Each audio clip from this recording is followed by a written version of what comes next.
रसिक मित्र हो, नमस्कार. आपण ऐकत आहात माननीय श्री जगन्नाथ शिंदे यांची कादंबरी कवडसा भाग 14वा. पण तत्पूर्वी आपण पहिल्यांदाच माझ्या चॅनलवरती आला असाल किंवा माझं चॅनल अजून सबस्क्राईब केलं नसेल तर माझा चॅनल जरूर सबस्क्राईब करा. तर ऐकूया माननीय श्री जगन्नाथ शिंदे यांच्या कवडसा या कादंबरीचा भाग 14वा. अपेक्षेपेक्षा चांगली उपस्थिती होती. विशेष करून डॉक्टर, वकील, राजकीय नेते, सामाजिक सेवाभावी संस्था, रोटरी क्लब, लायन्स क्लब यांचे प्रमुख यांना निमंत्रित केलं होतं. मुद्दामहून पत्रकारांना बोलवलं होतं. काही वर्तमानपत्रांनी तर या मीटिंगला बातमीचं स्वरूप दिलं होतं. त्याचाही परिणाम झाला असावा. परखण तालुक्यापुरती मर्यादा घातली होती. 350 पत्र टाकली होती. 330 व्यक्ती उपस्थित होत्या. जयवंत म्हात्रे गुरुजींनी स्वागत केलं. थोडक्यात मीटिंगचा हेतू सांगितला आणि मग मंजुश्री बोलायला उभी राहिली. तिनं पुन्हा एकदा सविनय स्वागत केलं आणि गोळवड परिसराचं भौगोलिक वर्णन केलं. भाषणाला फोटोग्राफचे सादरीकरण चालू होतं. वाड्या वस्त्याची ठिकाणं, रहदारीपासूनचं अंतर सांगून झाले आणि मग त्या दुर्गम भागातील रहिवाशांचं वर्णन सुरू झालं. फोटो दाखवले जात होते. ऐकणाऱ्यातून हळहळ व्यक्त होत होती. त्यांचं अज्ञान, अंधश्रद्धा, आहार, बायका मुलांची राहणी सगळं सांगितलं जाऊ लागलं. आदिमानव, वानर यांच्या राहणीमानात आणि आजच्या आदिवासीत फार मोठा फरक नसल्याचा दावा तिनं केला होता. रेशन कार्ड नाही, आधार कार्ड नाही, वोटिंग कार्ड नाही, आरोग्याच्या सुविधा नाहीत, शाळा नाही, शिक्षक नाही. हे तिनं फोटोग्राफ्स दाखवून सर्वांच्या निदर्शनास आणून दिलं. हे सांगताना तिनं शासनावर, शासकीय कर्मचाऱ्यांच्यावर शब्दाने टीका केली नाही. मग शिक्षणाशिवाय बदल नाही, असं सांगून शेती, आरोग्य, प्रगतीसाठी शिक्षणाची आवश्यकता सांगून गोळवडमध्ये सुरू होऊ प्रकल्पाची माहिती दिली. शासकीय मदत नाही, शिक्षकांचे पगार, शालेय पुस्तके, वह्या, साहित्य, अन्न खर्च यांच्यासाठी निधीची आवश्यकता असल्याचं तिनं सांगितलं. आणि सर्वात शेवटी शाळा इमारत कशी बांधली गेली याचे फोटोग्राफ सुद्धा त्यांनी दाखवले. मंजुश्रीनं आपल्याबरोबर असलेल्या सर्व सहकाऱ्यांची ओळख करून त्यांनी स्टेजवरती दिली. मंजुश्रीचं बोलून होताच पंचायत समितीचा विरोधी पक्षाच्या कार्यकर्त्याने सत्ताधारी गटावर सडकून टीका केली होती. त्यांचे संपते न संपते तोच सत्ताधारी गटाचा नेता आपलं मत मांडायला लागला. अहो, पक्षीय वादच जुंपला इथं. कुणीच कमी पडेना. मंजुश्रीला वाटलं आपल्या मीटिंग मागचा उद्देश संपलाय. मीटिंग फुकट गेली.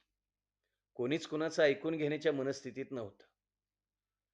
त्यावेळेला जयवंत म्हात्रेंनी सभेचा ताबा घेतला, पण तो पण व्यर्थ ठरला.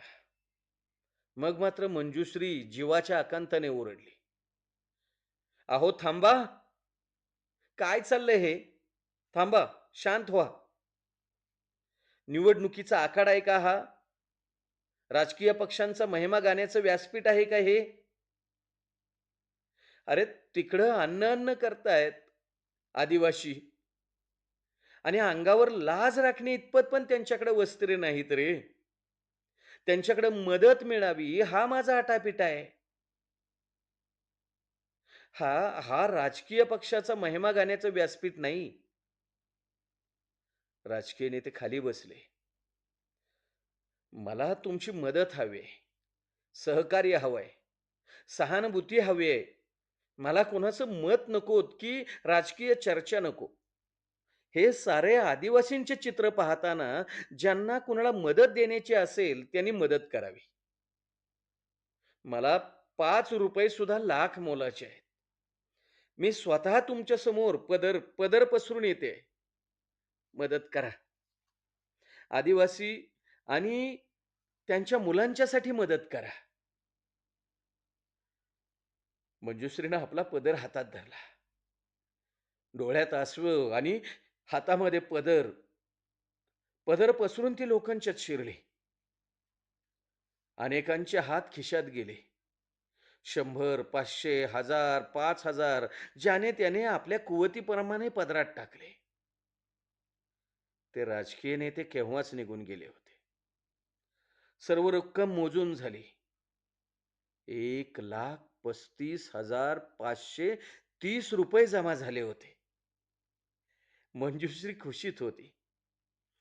ती निघणार, तोच समोर भाऊ व तरुण मुलगा. ओळखलात का? भाऊ. सर्वांचा भाऊ. अहो, मी पक्षाच्या कामाला वाहून घेतलंय. माहीत आहे तुम्हाला. मानसिंग पाटलांसाठी आपलं आयुष्यभर काम करणारा माझा निर्णय झालेला आहे. नाहीतर मीच आलो असतो हो गोळवडला. आईपतीप्रमाणे केली असती सेवा. पण नाही योग. जाऊ द्या. बरं, हा माझा मुलगा आनंद. अहो, नुकताच डॉक्टर झालाय. एम-डी आहे, एम-डी. हां. तुमचं भाषण संपलं आणि मला ह्यानं बाजूला घेऊन गेला आणि म्हणतो कसा, "भाऊ, मी गोळवडला जाऊ का?" अहो, मी तर पाहतच राहिलो. अहो, समाजसेवेचा वसा आहे. संधी आली आहे. अहो, आदिवासींची सेवा करण्याची संधी त्याला मिळते आणि त्याला पण हवी आहे ती. मी म्हणलो, "अरे, निर्णय घेणारा मी कोण?" हं. मंजुश्रीताईंना विचार. मंजुश्री ऐकतच राहिली. "अहो, बोला की आता. हं, कर की विनंती." आनंद लाजरा-बुजरा असावा, तो 2 शब्द बोलला. "मला यायचंय." मंजुश्रीचे डोळे चमकले. आदिवासी भागात डॉक्टरांची खूप आवश्यकता आहे. आज मीटिंग म्हणजे पैसे तर मिळालेच, पण पण लाख मोलाचा डॉक्टर मिळाला. शाळा सुरू करण्याचा दिवस जवळ आला. केवळ 8 दिवस राहिले. ती मुलं घेऊन येण्याची गरज होती. 4-2 दिवस अगोदरच त्या मुलांना आणण्याचं ठरलं. गणवेश, शालेय साहित्य, भोजनालयातील भांडी, धान्य, तेल, डाळी अगोदरच आणण्याचं ठरलं. मुलांच्या केस कापण्यापासून सर्व करावं लागणार होतं. मुलं आणण्यासाठी म्हात्रे गुरुजी आणि रामदास यांचा एक ग्रुप आणि माधव वजे आणि डॉक्टर आनंद यांचा दुसरा ग्रुप निघाला. जयश्री, माधुरी आणि पंढरी आश्रमात उरली होती. शाळा सुरू होणार याचा मोठा आनंद सर्वांनाच झाला होता. मोठ्या उत्साहात सर्व चाललं होतं. आवडायची एक कमालच झाली. कशी असेल देव जाणे. एक दिवस ती अचानक अंधार पडता आश्रमात हजर झाली. आवडाय. मंजुश्रीच्या ध्यानीमनी पण नव्हतं. आवडाय पुन्हा जीवनात येईल. गाठभेट होईल असं अजिबात वाटलं नव्हतं. आवडाय पुढं दिसली तशी ती म्हटली, "आई तू? हं. मग कुठं जाणार मेले? लेक टाकून लेक टाकून दुसऱ्या कुठं जाणार गं? अगं परत इथं तू कशी आलीस?" "पायानं." "अगं पाय नाहीत का मला? हं? अगं कुसावड्याची मी. डोंगर, नद्या, नाल्याशी लगीन लावलंय माझं." "अगं पण आई, तुला पत्ता कोणी दिला?" "पेपरानं." "हो, ह्यो बघ पेपर. अगं फोटो बी आहे तुझा." "हं, हं." "अगं एका पोरानं कौतिकानं मला दिला. मी तुला शोधितच होते. या पेपरात सारं बायजवार लिहिलंय बघ." वाचून घेतलं निघाले. अगं मन राहतंय व्हय. मंजुश्रीनं आवडाईनं दिल्या पेपरातली बातमी वाचली. परखंदला झालेल्या मीटिंगची फोटोसोबत माहिती होती. बातमी सविस्तर होती. विशेषतः मंजुश्रीचं सर्व भाषण बातमीदारानं बातमीत दिलं होतं आणि शेवटी मदतीचं आवाहन करण्यात आलं होतं. माझी बाय पण अडचणीत आहे म्हण आली. अडचण? हं, तुला आश्रमाला पायका हवा ना? होय गं. हे बघ. तिनं लुगड्याच्या फडक्यात बांधलेलं हजाराच्या नोटांचं बंडल पुढं केलं. आई, एवढे पैसे?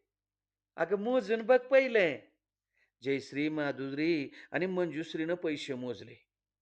₹18,50,000. आई, हे पैसे? अगं किरडेव घालाय ठेवू का कशावर खिशाच्या? हं? मला बानावलं. मेल्या पाटलानं माझं डोसकं फिरावलं. घाण पिरली ग माझ्या मनात. तू घर सोडलंस तशी सांच्याला आली की जुडी. किशन पाटील म्हणले, "कोण मदत करतंय ते बघू. पाहिला अंगठा उठव. सगळी जमीन किशाच्या नावानं कर." आता ग बाया, मला काही सुचना. वाटलं किशाच्या हातात काट्या कुऱ्हाडी. जीव घाबरला. मी पडले बाय माणूस. कोंबडीवाणी मुंडी मुरगाळली तरी कोण येणार आहे ग? कोण आहे माझ्या माग पुढं? मग डोसकं चालावलं. पाटील, अंगठा पाहिजे नव? घ्या की. एक काय 10 अंगठ उठवून घ्या. बसा हात धुवून आले. ते बसले की मग मी मागच्या दाराला लागले आणि पशारच झाले बघ. रात गावाबाहेर झाडाखाली काढली. उजडायला पहिले गाडी धरली. वकिलाचं घर गाठलं. वकिलानं त्याच दिवशी कोर्टात मला नेलं. काय बाय बोलणं झालं. कोर्टानं मला विचारलं. मी बी बाईजवर सारं सांगितलं. कोर्टानं फौजदाराला सांगितलं. दुसऱ्या दिवशी किशाला आणि पाटलाच्या हातात बियाड्या. ओ, आवडायनं सारं आता घडलंय अशा आवेशात सांगत होती. 8च दिवसात निकाल लागला बघ. हो, माझ्या अर्धा हिस्सा मला मिळाला. इकायचा अधिकार पण मिळाला. फुडली टाकली टाकली फुकून जमीन. अगं ठेवून काय करणार ग? गळ्याला फास. म्हटलं एकटी पोरगी, सारं तिला द्यावं. आली आली बघ घेऊन मी. मंजुश्रीनं आवडायला मिठीच मारली. गाय आपल्या वासराला कितीतरी वेळ गोंजारत होती. आवडायच्या बी डोळ्यातनं पाण्याच्या धारा लागल्या होत्या. माझ्या लेकराची भेट झाली होती आणि भरल्या पदरानं ती आपलं डोळं पुसत होती. मंजुश्री आता भलतीच खुश होती. देव दयाळू झाला होता. परकनच्या मीटिंगमध्ये पैसे मिळाले होते. वैद्यकीय गरज होती. डॉक्टर आनंद मिळाला होता. आणि कोण कुठली आई, हो, कोण कुठली आई आवडाई, ती पण पैसे घेऊन आली होती. सर्वात महत्वाचं म्हणजे आवडाईच्या रूपानं तिला आई मिळाली होती. मंजुश्री, म्हात्रे गुरुजी आणि माधव वाझ्यांची प्रतीक्षा करत होते. आवडाईनं आणलेले पैसे चांगल्या कामाला लावायचे होते. त्याचं नेमकं काय करावं यासाठी तिला त्यांचा सल्ला हवा होता. दोघेही मुलांना आणण्यासाठी गेले होते. विचार स्वस्थ बसू देत नव्हता. म्हणून तिनं निवांतपणे जयश्री आणि माधुरी जवळ आवडायच्या समोर विषय काढला. आपण या पैशाचं काय करावे? मॅडम, तुम्ही निर्णय घ्या की. आम्हाला काय विचारताय? जयश्री बोलली.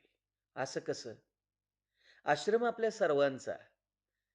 त्यामुळं सर्वांच्या मतानंच व्हायला हवं.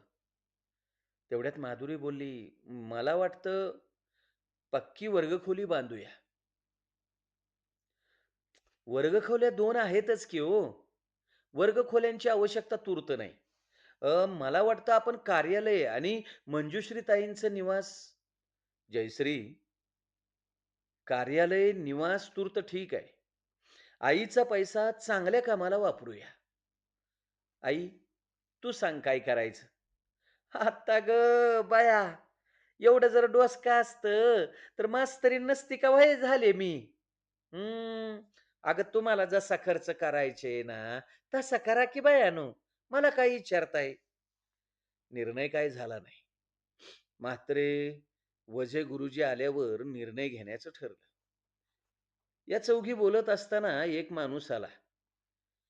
एवढ्या अंधारात कोण आला हे त्यांना काही कळेना. मंजुश्रीनं त्याला पाहिलं, पाणी दिलं. तो घाबरलेला दिसत होता. काखेला भली मोठी शबनम बॅग होती. ती पुरती भरलेली होती. मी पोस्टमन. वराड्याला असतो. वळवडला आजपर साधं टपाला आलं नव्हतं. इकडे याचं कारणच नव्हतं व. पण 15 दिवसात मनी ऑर्डर टपालाचा नुसता नुसता ढेग लागला. आलो मग. अहो परत पाठवता येत नाही. अहो, आमची नोकरी ना. ही बघा. त्यानं शबनम बॅग उलटी केली. 350 मनी ऑर्डर आणि 205 पाकिटं होती. अहो, पण इथं त्याचं काय? अहो मॅडम, तुमचं आहे सर्व. हां. परखणला झालेल्या मीटिंगच्या बातम्यांनी लोकांनी मदत पाठवली होती. ₹100 पासून 15,000 पर्यंतच्या मनी ऑर्डर्स होत्या. मंजुश्रीनं सह्या केल्या. "मॅडम, मोजून बघा. हे बघा, नीट मोजा. ₹11,300,000 आहेत ती." मंजुश्रीनं पैसे ताब्यात घेतले. तिच्या गालावर मोती चमकत होते. "भाऊ, तुम्ही जेवून जा. आजची रात्र इथंच काढा.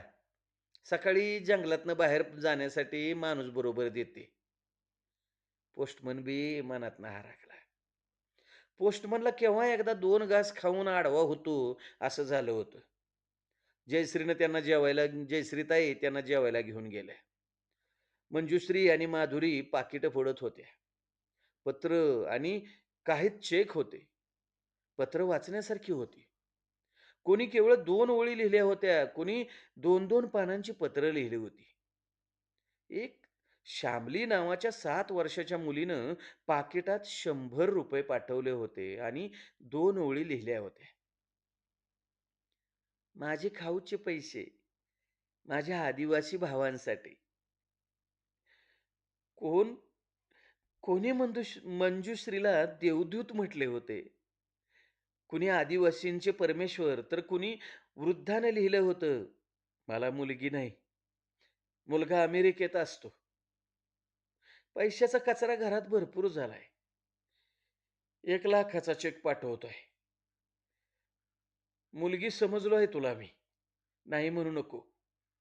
गुडघेदुखीचा आजार आहे, नाहीतर मीच आलो असतो.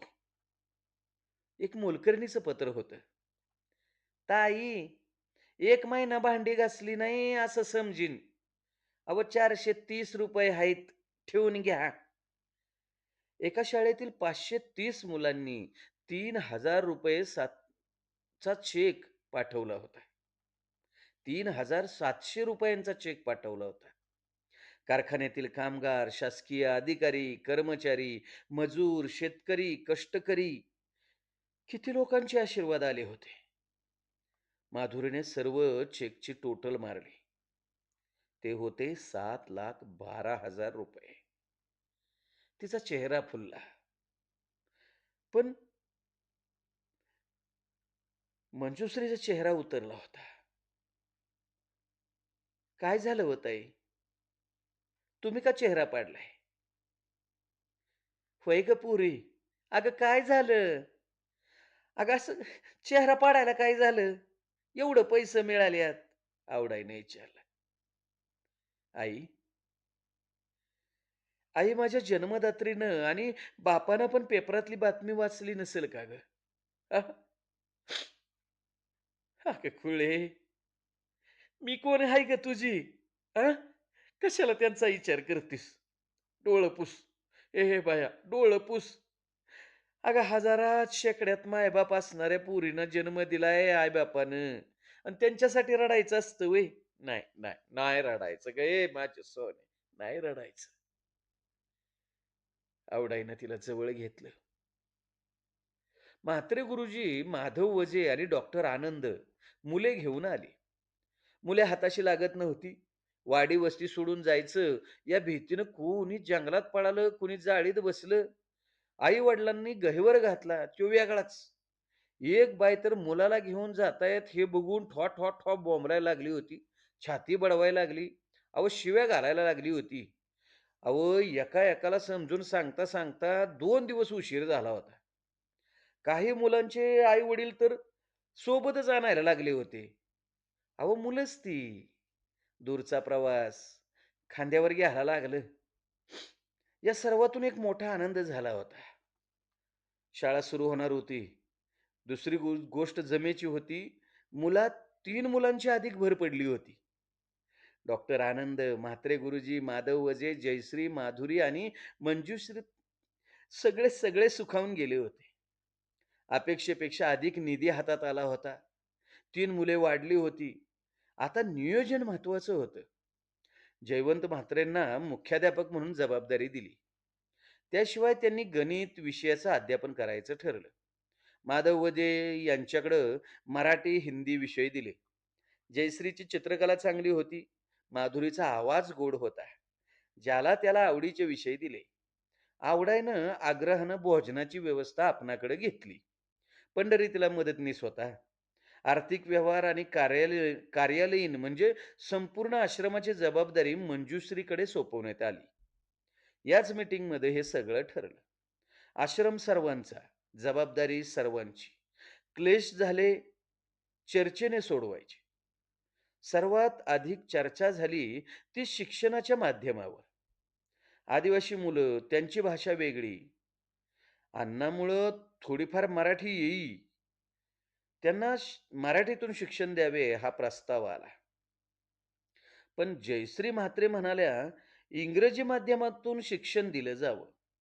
त्याची गरजही त्यांना सांगितली. शहरातील मुलांशी स्पर्धा करण्यासाठी आणि जगात कुठेही कमी पडू नये यासाठी इंग्रजी माध्यम उत्तम आहे, असं तिचं म्हणणं पडलं. त्यांनी हेही सांगितलं, आपण सारे उच्च शिक्षित आहोत. अध्यापनात अडचण येणार नाही. माझी दोन्ही मुली इंग्रजी माध्यमात होती. ते चांगले इंग्रजी बोलतात. त्यांचा या आदिवासी मुलांना फायदा होईल. मंजुश्रीला म्हात्रेचा त्याग माहीत होता. त्यांनी इंग्रजी माध्यमात मुलं शिकत असताना आश्रमात त्यांना आणलं होतं. इंग्रजी माध्यमाचा आग्रह त्यापोटी तिने धरला. नियोजन झालं. इंग्रजी पुस्तके व शालेय साहित्य आणण्याचं ठरलं. नंतर विषय सुरू झाला. आलेल्या निधीचा, विहित योगाचा. माधव वझेंचा मुद्दा रास्त होता. जंगल, जवळचे गाव, वाघेऱ्याची जाळी, तिथपर्यंत रस्ता होता. वाघेऱ्याची जाळी ते गोळवड 25 किलोमीटर हा रस्ता तयार करायचा. रस्ता झाला की प्रगती त्या रस्त्यानं गोळवडपर्यंत येईल. आता गरजा वाढल्या. खरेदीला वेळोवेळी जावं लागणार. भाजीपाला, अन्न, धान्य आणावं लागणार. पावसाळ्यात संपर्क बंद झाला तर मोठ्या अडचणीच्या प्रसंगी बाहेर जाता येणार नाही. वस्तुस्थिती कोणालाही अमान्य करता येणार नव्हती. डॉक्टर आनंद एम.डी. डॉक्टर होते. निदान करता येणं अगदी शस्त्रक्रिया करण्याइतपत त्यांच्याकडे ज्ञान होतं. गरज होती ती औषधांची. त्यातली त्यात विषारी प्राणी चावले तर औषधे, इंजेक्शन हवी होती. ताप, थंडी, उलट्या, जुलाब हे नेहमीचे आजार. लिक्विड गोळ्या, इंजेक्शनाची गरज होती. ती जबाबदारी डॉक्टर आनंदने स्वतःवर घेतली. पाण्याचा भीषण प्रश्न होता. ओढ्यात एक डोह होता. त्याच्यात पाला-पाचोळा पडायचा. एप्रिल, मे, जूनमध्ये अगदी वाटीनं पाणी भरायला लागायचं. हा अनुभव पंढरीला होता. तो डोह खोदणे, गाळ काढणे, त्यावर विचार होऊन ते काम त्यांनी हाती घेण्याचं ठरवलं. याशिवाय गरजेच्या वस्तू म्हणजे बॅटऱ्या, सेल, रॉकेल यांचा साठा करण्याचंही ठरलं. या मीटिंगमध्ये बारीक-सारीक अनेक गोष्टीवर चर्चा झाली. 2 दिवस धावपळीत गेले. शाळा दुसऱ्या दिवशी सुरू होणार होती. प्रत्येकाच्या पायाला अगदी चाकं बांधली होती. छातीत आनंद होता, डोक्यात कल्पनांचा उधाण आलं होतं. आणि अशा आनंदाच्या क्षणी एक दुःखद बातमी आली. पंचायत समितीतून गटशिक्षणाधिकारी कार्यालयाचा शिपाई नांदगणे साहेबांचा आदेश घेऊन आला. आदेश म्हात्रे आणि वझे गुरुजींसाठी होता. तात्काळ तालुका ऑफिसमध्ये हजर व्हावे. नांदगणेवरच सर्वांनी प्रश्नांचा भडीमार सुरू केला. बदली केली का? त्यांना सस्पेंड केलं का? कुणाच्या सांगण्यावरून हे आदेश काढले? आणि अचानक हे का? अहो, त्या नांदगणीने तर कानावरती हात ठेवले. अहो, शेवटी तो शिपाई गडी. त्याला तरी काय ठाऊक असणार? रसिक मित्र हो, सुंदर चाललेल्या या आश्रमशाळेच्या उद्या सुरू होणाऱ्या शाळेला शिक्षकच नाहीत. पंचायत समितीनं त्यांना बोलवून घेतलं आणि सांगितलं तालुका ऑफिसला हजर व्हावे. मग कशी चालू होणार आश्रमशाळा? काय करणार मंजुश्रीताई? आवडायचा आधार तिला साथ देईल का? असो, आपण ते ऐकणार आहोत पुढील भागामध्ये. तर ऐकत रहा अमित कुमार शेलार यूट्यूब चॅनल आणि हो, माझा चॅनल सबस्क्राईब करा, त्यावर लाईक करा, कमेंट्स करा आणि आपल्या मित्रपरिवारामध्ये जरूर शेअर करा. आदिवासींच्यासाठी झटणारी अशा या मंजुश्री ताईंचं आणि त्यांच्या सहकाऱ्यांच्या त्यागाचं चित्रण केलेली ही सुंदर कादंबरी कवडसा.